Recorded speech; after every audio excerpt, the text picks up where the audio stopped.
Hins owns a grocery store and bakery in the Rio de Janeiro favela of Cantagalo, where she used to live.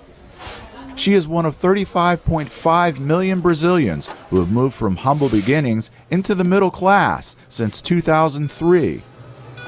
Another 20 million have risen above the poverty level. I never would have thought of this. I never would have dreamed of this happening. As most of the world struggles to climb out of a recession, Brazil's $1.3 trillion economy is booming and now surpasses India and Russia. Its per capita income is twice that of China, and creative entrepreneurs like Hins are reaping the benefits. Her father moved the family to Cantagalo from a small town in the northern state of Bahia when she was 12. He bought the property that now houses the store. When I got the idea to open a shop, the only thing I had in the cabinet was salt, so I started to sell salt. She quickly moved from selling salt by the kilo to baking bread. Her store grew to the full grocery store it is today. She has expanded and opened a produce market next door, where she used to sleep. And there is a full bakery upstairs that runs 24 hours a day. Hins sells her baked goods to businesses and restaurants in neighboring Copacabana. Small business loans are difficult to come by in Brazil. Hins has expanded by leveraging her savings and making smart business decisions. The machines to make bread are very expensive, so I bought old ones and renovated them to bake bread.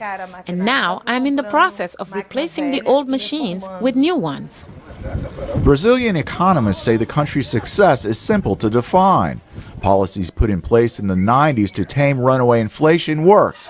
A commodities boom has fueled growth and lowered poverty across Latin America, and aggressive social programs have educated more people and raised living standards. Because they're working more, they're getting better jobs. Marcelo Neri is chief economist for the Center for Social Policy in Rio. Brazil is becoming a normal country, in the sense that what is normal? To have kids in school, not to have a very, very high inflation, and to have a relatively open economy. So it's not that Brazil is becoming a developed country.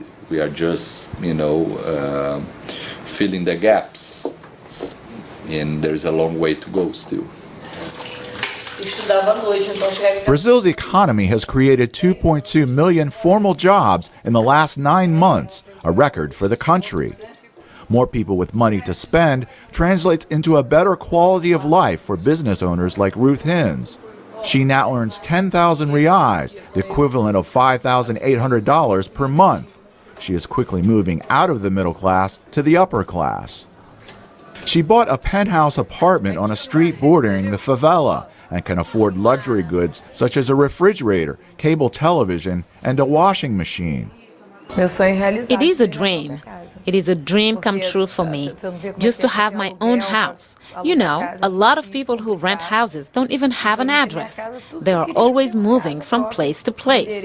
But I have a house here. I have an address. This is my place. Now she has new dreams. She wants to go back to school, travel outside of Brazil, and one day open a large grocery store in neighboring Copacabana. Jeff Swycord, VOA News, Rio de Janeiro.